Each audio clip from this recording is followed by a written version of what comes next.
తెలుసుకోవాలి. మాధవుడు అంటే పరమాత్మ కదా, భగవంతుడు కదా, దేవుడు కదా మాట్లాడు. అటువంటి మార్గంలో మనకి మొట్టమొదట భక్తి మార్గం చెప్పారు.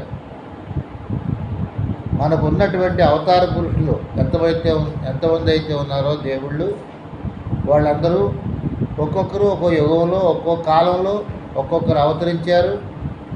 వారు పనుల మీద వచ్చారు, కొన్ని పనులు చేయడానికి వచ్చారు. వచ్చి మంచి ధర్మయుక్తమైన నడకలు నడుచుకుంటూ, మంచి భక్తి మార్గము జ్ఞాన మార్గము కూడా నడుచుకుంటూ వారి చరిత్ర మంచిగా నడిపారు. కాబట్టి దైవ సమానులు, దైవ స్వరూపులు అని వారిని మనం దైవముగా ఆలయాలు కట్టి